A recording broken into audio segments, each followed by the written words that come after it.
I just lost it. I'll try to think. I'll remember that in the morning. And Yeah, then yeah. I wake up and I'm like, I've got nothing. Yeah, like, exactly. I don't remember Yeah, any yeah. of that, and I Awesome. know it was good. So Yeah.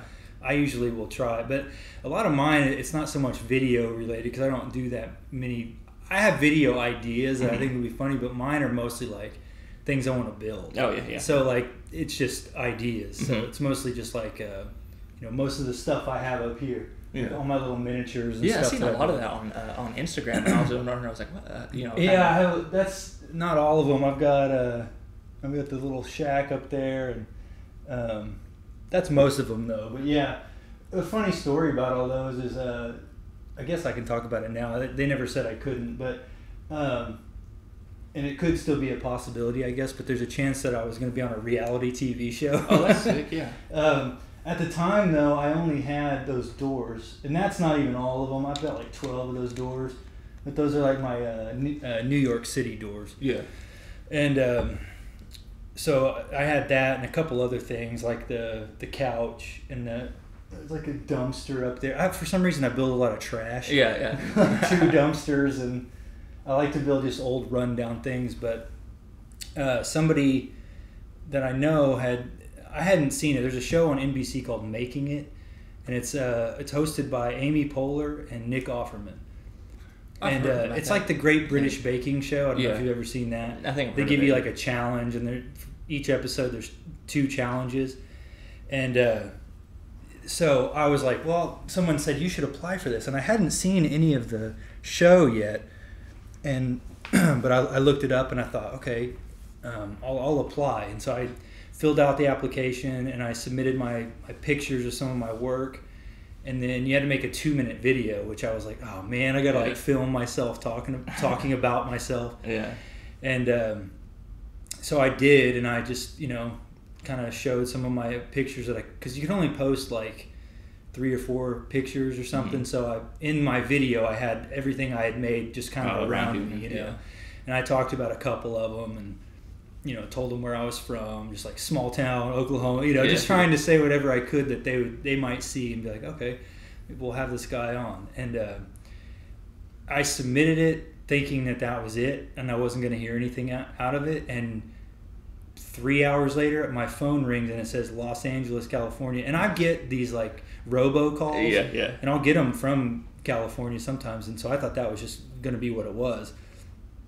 And so, but I was like, well, I submitted that thing, so I answered it, and it was a casting director for all the reality TV shows on NBC. Oh, that's It's a guy's name's Andy Sloan, and he's the cast. He does like, I don't watch very many reality shows, and technically this one is a reality show, even though it doesn't seem like it. It's not like the dramatic, like all these fights and all that stuff. Yeah. And he even told me that. He was like, we're not that kind of show at all. It's like a wholesome show for people who basically like, crafters and DIY makers and stuff. And so he goes, would you mind if I interview you for like 20 minutes? And I was like, okay. Like, just completely caught off guard, And so he was just asking me, just tons of random questions, like what's, my favorite thing to build, or my favorite type of thing to use, like what kind of wood do I like to use. And I'm like, a lot of it's like balsa wood, like, so I had answers for a lot of it, and a lot of what I build will be balsa wood, super glue, and paint, and then like sandpaper, and I rough everything up. And part of the reason why I started doing that is because I don't want to try to build anything that's like completely perfect, because it's just so much harder. Oh yeah. But I'm always drawn, like the doors is what I started with, and they're all graffitied up and run down. Every time we go to New York, I take tons of pictures of them, and we're going in a couple weeks. And so a lot of my inspiration for a lot of those is from New York City. And those are like real ones you've seen that you got, or Well, like similar? Those aren't like real ones, but it's based off of based a bunch of them that I've seen. So Most people say, I've seen that door in real life. Yeah. I've seen that door before. I want to do some, like the couch. I originally wanted to do the couch from Honey, I Shrunk the Kids, the movie. Yeah. He shrinks his little couch down, but that one's a little more complicated to build. So yeah, and he had me submit some more pictures after that. He gave me like another email address to send it to, And then he was like, yeah, we'll be in touch, or an NBC executive will contact you or something. And that was like back in November, and I haven't heard anything, so I'm assuming they're not going to call. But sometimes I hear that stuff takes a while, though. Like in some of those things, the people they'll people will say, "Oh yeah, I tried out for this and I did this," and and then they take all that time for getting things ready. But like I said, I'm not too sure about that one because they've never. Well, they were casting all the way up until January 16th. Oh, so so maybe they casted for a while. So, but I mean, they were never like, "Don't tell anybody we called you" or anything. Yeah, so I don't know. Because I know a lot of that stuff's keeping on the DL. A lot of those things. I didn't know if you were like building like a little town or something, and there was a new movie that was out too that guy that Steve Carell was in. Where he had those little towns. Welcome to Morton or something like that. Yeah, I can't remember what that. Yeah, because that's what I thought of when I saw it, and I remember seeing a trailer for the movie. I was like, oh, I see that movie, and then I saw you doing that. I was like, are you building like a little town or something, or I don't know what. No, I just build them for fun. Yeah, that was the first one I did right there. Oh, I didn't even see that. That's cool. Yeah, I put it in the little case and stuff. So, but yeah, and I got like a little record hold. That was like the second thing I did was a little record display, and then I built the record shop. So and I put like local bands in there. Oh, that's cool. Doc Fell, I put with him in there, and then my old band I had in high school, which we never made a record or anything, but I just made a fake one. And being a graphic designer, I just like made all the records. So that's sick. But yeah, it's pretty fun, and I don't know. I guess there's still a chance that they could call, but still have them just in case. It'd be interesting just being on there. Amy Poehler and Nick Offerman, like, I don't know, that'd be crazy. Yeah. But because I've seen some of the stuff he does, and I saw where he shows how like kind of make like canoes and stuff, and like he's all crafty and he knows his stuff. Yeah, he's like a really good woodworker. And no, when you were saying that and you're talking about it, I was thinking of you're talking about like getting like different people who build stuff and carpenters, and like they had like a reality show to get like a group of them into a house with like just nothing but wood, and they have to build the places, they have to build the furniture in their room, to be able to have that. Like that'd be kind of something cool. And you always got that one who's like, I don't trust no one trusts me, carpenter. Someone goes in and steals or cuts someone's extension cord. sabotaging each other. There's the couple, of course, and everybody doesn't like it. And there's the one that has a little bit too much to drink. Right, yeah. And then they speak their mind one night, and the next day is really awkward. Yeah, it's just like ridiculous. Like, MTV picks it up for some reason. I was like, what the heck? Yeah. Like all this stuff. And every other word's bleeped out. Yeah, just bleeping this it. Is terrible. Yeah, but instead of a bleep, it's a hammer hitting a piece of wood. A saw. Yeah, I saw. Just sawing it. You son of just something like that. That'd be crazy if they hear this and pick that up. And next thing you know, you see it. It's on something. I'm trying to think of a name for it, but I don't know what it would be. Yeah, they have like a couple different challenges, and they just give you like random stuff, and you have to build things out of it. And it's pretty cool. I immediately went and watched it. You can watch it on Hulu. It aired live, on NBC, but whenever it was over, you can go rewatch it. And so I just, there's only like 6 episodes. So I watched every one of them trying to think like what I would do, when they announced the challenge. I'm like, okay, here's what I would do. And I would try to come up with something, and try to see how I would do. And see, that sounds like one of those reality shows, because I always like that was kind of cool. And I've had a few people tell me, it's like, oh yeah, you'd be good to be on one of those shows. It was something like that, or like something ridiculous like that. And I'm like, but the 9 times out of 10, it's their characters. You have to basically become a character. Which granted, I have all kinds of characters, and I've played plenty of characters in other projects and other things with people. But with that, I don't think I could be that, because people are expecting you to be that all the time. Because it's reality. It'd be exhausting. Yeah, it's that scripted reality. Exactly, which is. An oxymoron. Yeah, exactly. So. So what happened to the one of the biggest one? I know it's not different from the whole reality thing, but that Larry the Cable Guy? People lost their minds when they found out he's not really like that. He don't talk like that. That was a gimmick the whole time, and he's like a normal dude. And I remember hearing about when they first aired that video of him out there, and I thought it was crazy, because there's people losing their minds, like boycotting everything, all that stuff, because they're like, he's a fake. It's like. You mean he doesn't really say get it? Yeah, exactly. He don't really talk like that. Like every other word he doesn't do that. I remember there was like people who were just pissed about it. Like they were mad, and they were just like losing their minds. And I remember when it first came out, people were talking about it, and there was people on there are like, oh, he's a fake, he's this, and just going on about it. I was like, I mean, think about all the people that you don't know about who's like that gimmick. And then sometimes I'll see some people and I'm like, I'd like to think that they were like that. It's like, for instance, like Kanye West. Like sometimes I wonder like how much of that's a gimmick and how much he really is like that, because I do like some of his he might have some mental problems. See, and that's what I wonder. I don't know if it is or if it's that one I'm not sure, but other ones are like Gilbert Gottfried. Oh yeah, he doesn't always talk. He's not always talking like that. That's another Bobcat. Yeah, that was another one. He's not like that at all. Yeah. Which when I was a kid, in the 80s, he was huge. So or in Police Academy, you just thought that's how that guy was all the time, like this nervous wreck. Yeah, exactly.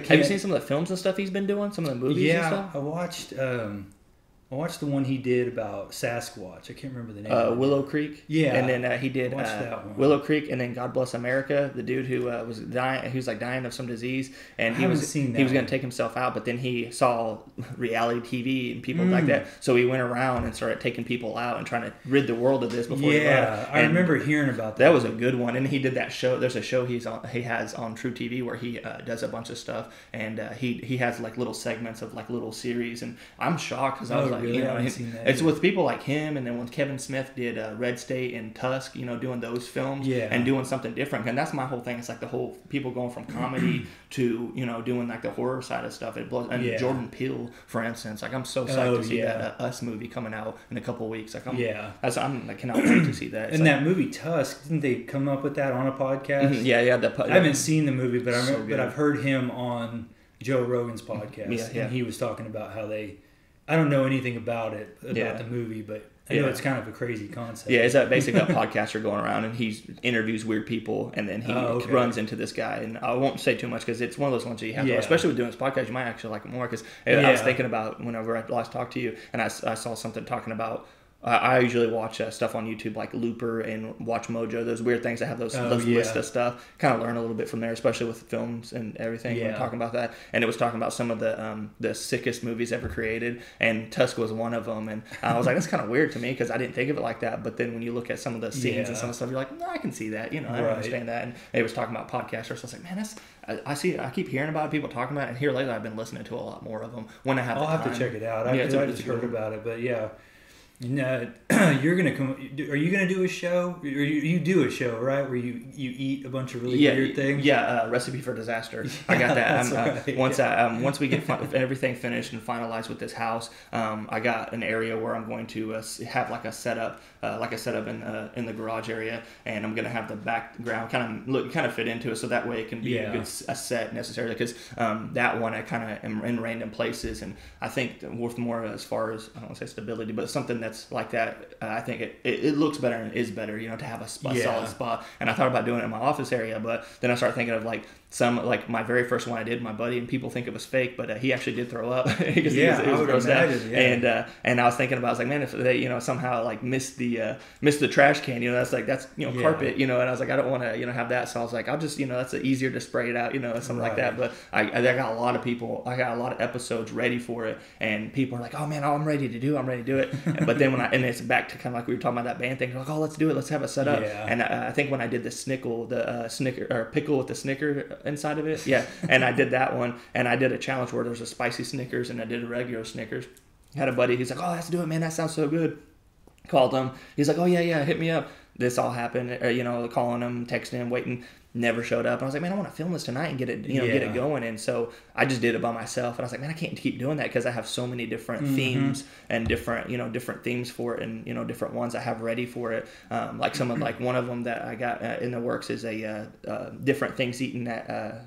Like delicacies at different states, like people at different states that we think's kind of gross, that or certain people would think's gross that they love. Balls But like one of them was like Tennessee. I love this. Yeah, I try to keep it a little bit less than that because I was like, because even myself, because I would mix some weird stuff, but like it was like chili with cinnamon roll, eating that together, and I was just like, oh, like taking a bite of each wouldn't be bad, but they like legitly put it. Like I talked to a girl who like loves that, and she said they take the chili and put the cinnamon roll on top of it, and then they cut it and eat it like that. And I'm just and in my mind I'm like, I don't know if I handle it, but like little things like that, and I find those different things that people like absolutely love. I was like, I'm gonna try that. I remember hearing about the Krispy Kreme burger. Oh yeah, see, like, that's disgusting. yeah. And people are like, "Oh, I can't wait to try that." Yeah. What, are you crazy? Like, Yeah. I know what it's gonna taste like. Yeah, definitely. It's gonna taste like a Krispy Kreme donut with ketchup and meat in it. See, that kind of stuff like that. But I've been trying to get myself prepared for it. Awful. Yeah, because I've never been one to like like that kind of stuff. But I'll do like weird things sometimes to like get myself ready, to like be prepared for it. And like I would do stupid stuff like take a fried pickle and dip it in salsa and eat it. Just to be like, I'm getting myself prepared for this. And people are like, that's not that bad. I'm like, oh no, like, that one doesn't sound too bad. Yeah, not as bad as some of the other ones that I have ready for it. And we cinnamon roll with chili. Yeah. Disgusting. That's one of them we're gonna try out. And there's a handful of other things I got. And I got different. I got talked to Goodfella. I've talked to a couple of those guys and getting an episode with them. And I've talked to a couple of them with When the Clock Strikes. So I want to get like kind of do it more of a. I don't want to do like an interview style, but like kind of hanging out with them, kind of talk to them while we're doing the things and have those different challenges. And I got some stuff lined up for it that I'm ready to kind of put out there. Shove a hot dog into a Twinkie or something. That would feel so wrong doing that. Like, just the whole process. And then knowing that you're gonna have to eat it and then be filmed. Like, you're like, well, we have the redemption from that one. I talked to my buddy and his wife actually shared a thing where it was a Twinkie with that canned meat in it, that potted meat in it, and put it inside of there. And I was telling him about that. He's like, no, dude. I was like, come on, dude, we got to do it for the and like just show them the different things, because people see it all the time and you see all those comments on there when you see it and it says something about it and they're like, oh no, that's disgusting. It's like, and then I always thought, I was like, man, that'd be kind of cool to do some of those and like try it, because I remember when we were younger and we used to do stupid stuff like that and we were thinking we were doing jackass stuff, but we were just like putting I'm trying like dipping or pouring mozzarella sauce on top of or is it marinara? Marinara mozzarella sauce. Yeah, that's cheese. There's probably mozzarella sauce somewhere. Sauce, no, marinara. We put marinara on like a Hershey bar and eat it and dare each other to take a bite. And we at the time we thought it was like crazy, and when we did that stuff for the longest time, I always thought it'd be crazy to do something. And I looked up that recipe for disaster and wasn't really seeing anything about it. I was like, that'd be kind of cool to do like a stupid cooking show. Name. Yeah, do something like crazy and to do some stuff and just try to find it and make it happen. So there's that, along with a handful of other things. There's a good one. I only say this one because when I was in, I think 8th grade, there was this kid, and I don't think he really liked it. I think he was doing it for attention. Is he would take a Twix and he would dip it in nacho cheese and eat it. Yeah. And I'm pretty sure he was just doing it. Yeah. But I mean, he ate it. Yeah. And then I have a friend. Hopefully he listens to this. His name's Matt Rager. We just call him Rager. But I went over to his house one time when we were kids, and he was eating a corn dog, and he had on a plate like this dark sauce. It looked like barbecue sauce or something. Yeah. And he was dipping it in there and eating it, and then he was like putting this stuff. I was like, what are you doing? He's putting Parmesan cheese on chocolate syrup, dipping a corn dog into it. Man, there's some people. So you might try that one. Yeah, try some. Of course, that one doesn't make me want to just gag thinking about it. I don't think I would. I mean, I clearly wouldn't want to do that, but the Twix and the nacho cheese, though. And there's a handful of them, like, if you think about it, it's not as bad. Because, I mean, surprisingly, that Snicker in the pickle, that wasn't that bad, actually. Like, I was really shocked. I was like, I wouldn't. And I didn't know there was a spicy Snickers. Yeah, there's a spicy Snickers. There's a hot one that I saw. And I went to the log store and saw it there. And I was like, oh, that'd be kind of cool to try something different. And that one was only bad because of the hot, or, the heat in it. But the other, taking a bite of that, it was kind of like a caramel apple, but with like the apple super sour. Like, you couldn't even taste the pickle, and they were like, oh, that was disgusting. How'd you? I was like, I'd actually do it again. Like, I wouldn't do it as like a treat, I wouldn't do it as something I would go for. Oh, it's time for this. Ready for my Snicker. Did you get my Snicker, my pickle? But like, I definitely would be something if I was like, if somebody's like, oh, I want to try it, let's try it out. Like, I don't care, I'll eat it, But there was like a handful of things that. Now I'm trying to think of nasty things. Yeah. I'm like, my buddy used to do. This guy I used to go to school with. He used to get peanut butter M&Ms and pour them inside those Cool Ranch Doritos, and he would eat them like that. And he said it was like the best thing. We have I have an episode written out of like a pregnancy craving, the craziest things that pregnancy thing. Because my sister-in-law, she did. That's a good idea. She did. Oatmeal with green olives in them, and she was obsessed with that. And that was one that I was like, I have to try that. Do it. She's like, she's like, it's disgusting now, but she's like, when I was pregnant, that's all I wanted. And I was like, so I got different episodes like ready to go, right. And I want to reach out and get more people interactive with it and like ideas they have, because people are gonna put the craziest thing. I had one. I was just like, hey, if you got any ideas, someone's like, dog turd. I'm like, that's not what we're going for. Dog turd wrapped in bacon. Okay. Put it in a tortilla. I'm like, I don't want that. Like, that's not this. Because you always get those people with the stupidity. it's like that's poop in a tortilla. Like, dude, we want to really be able to eat this. Use your tortillas, toilet paper, eat it. I'm like, no, dude. We don't want to die. Yeah, exactly. It's like piece of raw chicken. Yeah, exactly. Yeah, like raw chicken with toothpicks all sticking out of them. I'm like, what? Like that's not.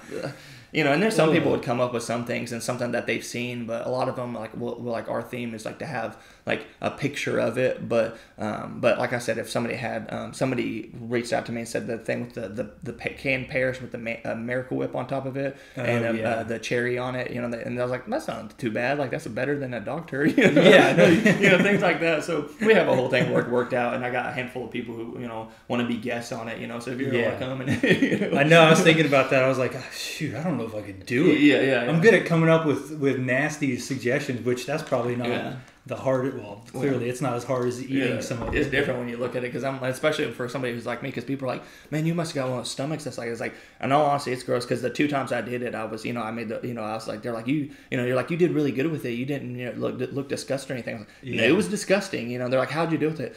I mean, it's just one of those things. You sit there and see those, I start thinking of like acting like you're on Fear Factor or anything, and it's just like acting like I'm like trying to do it for a challenge, but then you realize, if you're on Fear Factor, you're like, I could get $1 million. This could I'll eat the dog turd if I know I'm going to get $1 million. And there's stuff like that. And how many times do I have to chew it? Can I just swallow it like a pill? Just get choking on it. Could you imagine like having to go to the emergency room? It's like, what's he choking on? Dog turd. It's like, what the? He's trying to win money. It's like, they're like, just let him. He deserves it. Yeah. So that guy, we don't need no dog turd eaters.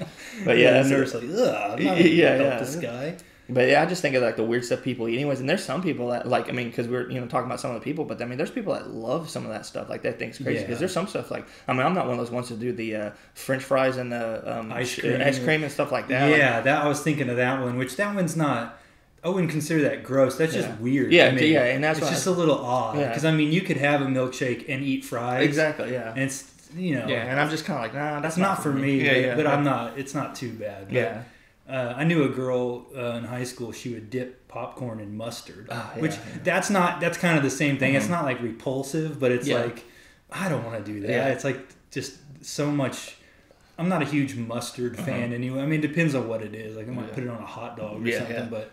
That's what there was one that did the Tabasco, and that's what like some of the themes. It's like popcorn toppings, because there's somebody that's like, and it starts off like taco seasoning and then goes up to like gross, crazy things, because we knew people who did Tabasco on top of it. It's like, that's not that bad, but it's like, what are you gonna think that's crazy? And it's like, okay, let's put ketchup on it, and different things like that, just weird stuff. Like I have a whole like ketchup on thing. Ice cream or something. Exactly. Exactly. Yeah.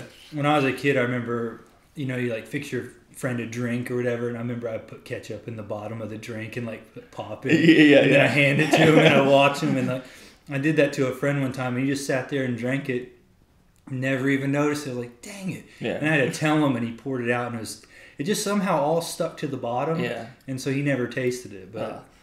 That was, that was before the internet. It's how you entertain yourself in the in the early 90s. I had a buddy. His grandma used to make us chocolate sodas, and I remember when I heard about it. I remember my mom took me a while back when we got one, and I was so pumped about it. She's like, "Yeah, I got you guys some chocolate soda," and I remember like so pumped about about these, because I was like, "I love these," and it was one of those treats, as a kid.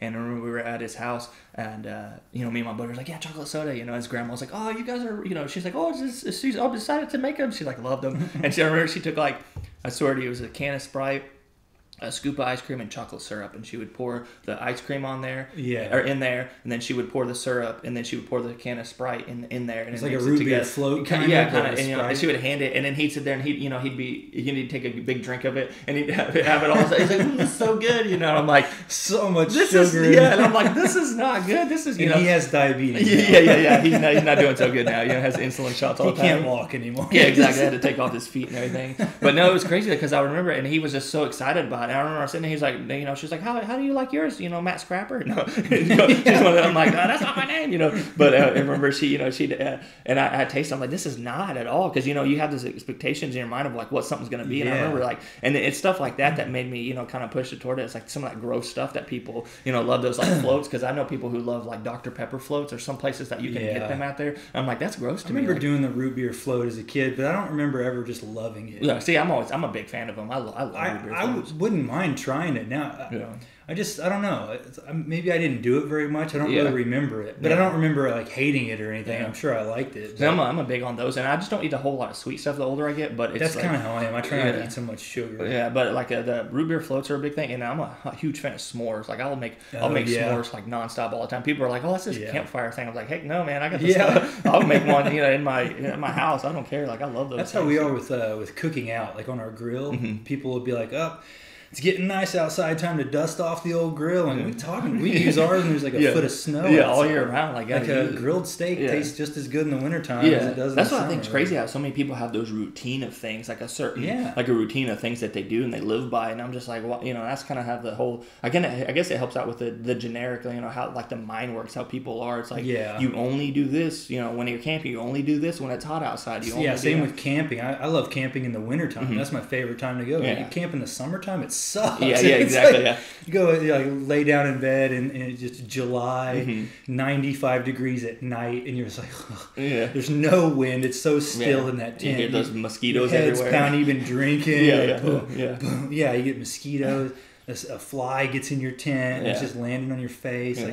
Well, at least you said that with the tent stuff, because I know people who sitting there, they talk about it, and like I remember I went camping one time with one of my buddies, and he had this RV that was nicer than our house, and it was ridiculous. This is the first time I ever saw a flat screen TV. It was before that was big. I remember I went over to camp. I was like, my mom, let me go, and we went, and I remember I was like, I was thinking about, I was like, should I bring my sleeping bag? And I'm like, sleeping bag? No, you're gonna have a bed, And then I remember they showed, and I was like looking, and I was we like, got a down comforter. Yeah, exactly. And I was like, and I looked, and I didn't see any camping stuff, and I was like shocked because their car, and then they're like, oh no, we're taking that. And I looked, and there's this huge RV, and I'm like, what the heck? Like this is a camp, and I'm like, and he's sitting there playing, Nintendo 64, and they're like, oh, that's all they did. I'm like, this is literally just moving a trailer. It's not even camping. Yeah, really. exactly. It's just like moving from one place to the other. And there's technically you're just in a different location around people that are camping. Exactly. What the craziest thing about it was whenever it was time to eat, we left the campsite to go get burgers. I was just like, what the heck? Like,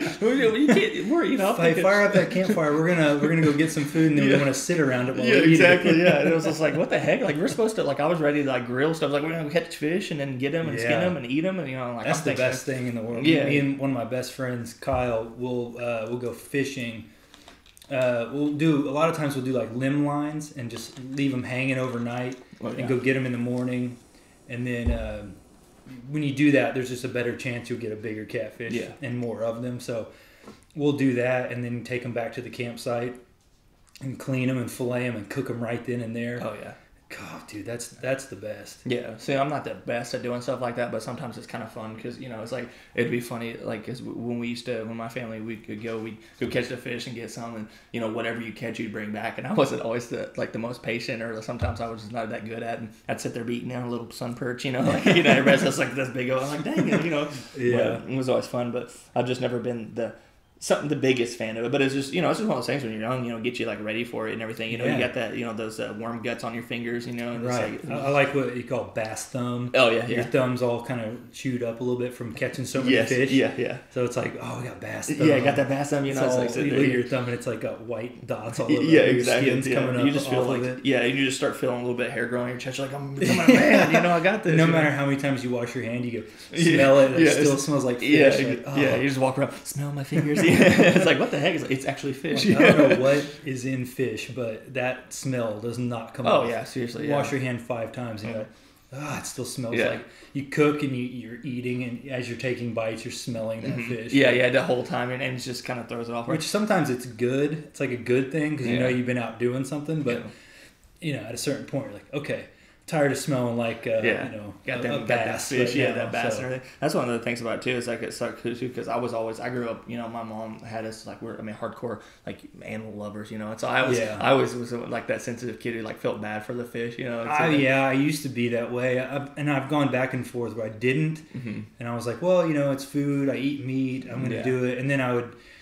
I go through a phase I don't want to do it, and then I kind of got past that. I'm like, it's not something I want to do. Yeah. You don't want to kill a fish, but exactly, at the same time, it's if you want to eat, exactly, it's part of the process. It's just it's not a fun part of the process. I think it took me a while with the whole, because there's a couple times I go with people, they talk about, oh, let's go hunting, let's do this. I'm like, no, I'm against it. I'm not big on that, But then as you start growing up and like learning more about, the whole, overpopulation, the deer, things like that. Yeah, it's actually good for the population. Yeah, you actually hit a few deers with your car a few times. You're like, them damn deers, So it's just like kill them all. Yeah, you start changing your mind. And you start thinking about it's like how worse could it have been, if you didn't, things like that. So it's like you start changing a little bit. I'm not saying I'm an animal killer now, but it's like I'm less, whenever I see someone hunting. That's how I am with fish. I had a friend who he went to school for like fish and wildlife, and he was talking about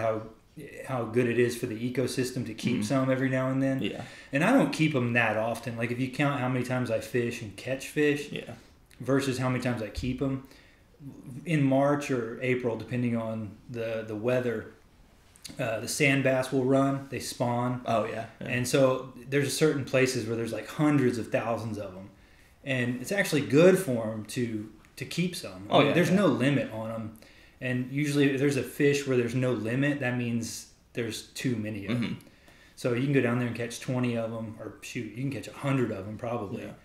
Catch 20 of them, and then it doesn't even put a dent in the population. Oh, yeah. So because they reproduce I'll keep them so much too. And that's what I heard. Because the big thing I actually kind of recently learned about was those hogs and everything. That's those are terrible. I went and I was out and I was filming some stuff out in the woods, and I had one of my buddies and he had a shotgun, and I saw I was like, oh, little pig, and I was like, it was over there, and I know where I'm all looking at it and everything because pigs, I love pigs, but I also love bacon too, so I'm kind of like conflicted. Right. But I was like saying, I was like, oh, little pig, and bob, those are different kind of pigs. Yeah, like a nuisance. Exactly, and he shot him, and I remember when he did that, I was like, and it hit me. But then I started learning more about it, and they were talking about it's like the things that they do and what they do to the water and some of the. Have you seen the videos of them shooting them out of helicopters? Yes, I saw that. Is insane. Yeah, and I watched and I kind of did my history on them kind of learn a little bit of research. That's what I was thinking of. Yeah, and I was trying to do my research on it, and what was going on and kind of like what they do, and I started learning a lot of it. And I was like, man, there's some places that they'll pay them, and then there's some where some of the people would like let them go free, and they were like ruining crops or messing up the water. People were getting sick from the diseases that they're having, and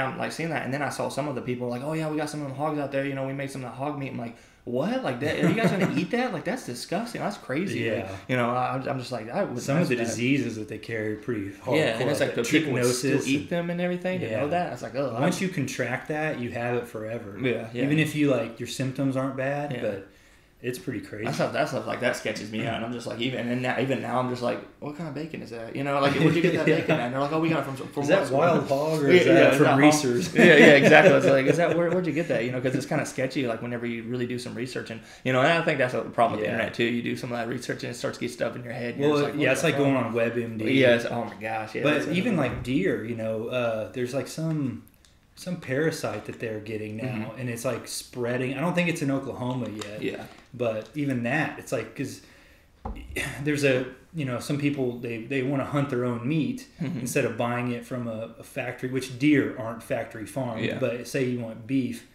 and the conditions that those cows live in, depending on unless you get it from a local place or something, but they're not the greatest. So a lot of people, when they get their meat, they want to go hunt it themselves, so they know that animal lived its whole life, maybe never even seeing a person before, and then it's good, healthy, good quality meat. But so now it's like coming in with those deer, and that's scary. So I've gone deer hunting once, which we didn't even see a deer. Yeah. We thought we heard one, and it was a cat. That's right. I was like, shh. Yeah. We get real quiet, and I look over, and it's a freaking cat. Yeah. Like, man, it's just like walking around. Like, okay. Yeah. See, I honestly don't even like deer meat at all. Like, I'm not a big deer meat fan. I like it to a certain extent. Like, my friend, he has some, and he'll fry it. And like when we go camping, he'll bring some and he'll fry it, and that's pretty good. But he gave me like a backstrap like this big, for people listening, it's like a foot long. It's like a tenderloin almost. Like if you buy one at like a, what are they called? Like a pork loin. Oh yeah. I've gotten those before. It's like kind of like a tube. That sounds disgusting. Yeah. It's like a tube of meat. It's like the size of my forearm, I guess. And I cut that up into a bunch of like little cubes, and I made a stew out of it. Yeah. And that tasted a lot like beef. They say some of the way you cut it could do that, but I guess it's or the way you season it. Yeah, I cooked it with the same exact way I would do it if it was beef. Yeah. So see, some of it's kind of like I don't know. Like I've had it, some of it, it's just like gamey tasting, like kind of. Yeah. And I just never been a fan of it. And everybody like lose their minds over it. And we had some a guy who would bring it over at work, and he'd be like, "Oh, I got the deer meat for you," and people would like fight over it, or like, "I want some, I want this," and then one of the girls like she took a bunch of it. And I'm like, I don't like that. And he was like, "Oh, yeah, did you get any of it?" I'm like, "Nah, man, I don't like it." He's like, "What's wrong with you? You're not from Oklahoma?" I was like, "I'm Oklahoma, but I'm just not into that." That's how my friend is. I said, sorry if you people listening, my dog, my little Shih Tzu up there is barking. I don't know if it'll pick it up or not, but yeah. But yeah, he's like, yeah, I don't really like it in a lot of ways people cook it, and so he'll fry it, and of course a lot of it depends on what you fry it in, the batter that you put it on. But so, do you need to go? Oh no, you're good. No, I'm good. I'm good on. I didn't know. I was wondering how long we've been doing this. So almost an hour. It's crazy how fast time flies by. That's the thing. When I made this, I was like, at first I just kind of wrote it out, but then I was like, well, I'll go ahead and type it out, and that way if I can't think of anything to say, because you never know how it's going to go. Yeah. Like, that's what most people, when they do interviews with me, they're like, man, you're like the easiest one, because like, you can sit there and talk forever. That's part of the reason why I wanted to have you on first. There's a bunch of reasons, but one of them was I kind of got to see you on a podcast, which was nice. Some people, well, including myself, I had never done a podcast. I'm technically doing my first one right now. Yeah. So I've been a handful of like interview style, some podcast things. Some of them that I haven't seen released, but there's different things that they talk about, because it's like, there's like plugging something or talking about this, and a lot of people's like the interview of I was like, oh, how'd you get your start doing this? But like with mine that I was working on I was wanting to go with the whole side of how whenever you do things, like for instance, like musicians, like, okay, how are things, how is like, life being a musician, going on tour, doing stuff like that, instead of being like, because most places everybody can be like, oh, well, I got my start doing this and starting to do that. It's like, okay, you can hear that on 5 different podcasts, depending upon how much they're actually doing, because there's some of them out there like they're talking about it, because I think, not to sound like that guy, but sometimes that's like an easier way, to get some of that stuff kicked off. But like with this one, we've just been talking, Well, that was the other thing too, is like I have right here, it says intro, and I put slight recap of Talk of the Town podcast. Yeah. I was going to lead in with that, but because I was like, I don't want to ask the same questions, and I watched that one when I was building this table. Oh yeah. I was out, or I listened to it. Yeah. I've got a little external speaker over there, and I just played it on my phone. So even though it was a video podcast, I just mainly listened to it. But I didn't want to do that podcast a second time. That's one, and I wanted to do a different one. But at the same time, some of the stuff you touched on in that I wanted to get into, which we can get into now if you want, not to get too heavy, but like with the whole anxiety and depression thing. You talked about that a little bit on there, and at the time, I was going through it a little bit more because, I posted a little bit about this condition that I have with Meniere's disease with my inner ear, which is why I keep putting my hand on my head. Because I've never really heard of that one. I wasn't sure exactly what that is. Like, people listening, I'm like, I kind of put my hand up here. I put my hand on my face, or I like to get my hand cold. Yeah. And I'll kind of go like this. It's a bizarre, weird thing. And for some reason it helps to do that. Yeah. Not all the time, but it's hard to explain, but it causes vertigo and dizziness and lightheadedness, and my main symptoms were I'm losing my hearing in my left ear, like the low end. I basically don't have any, and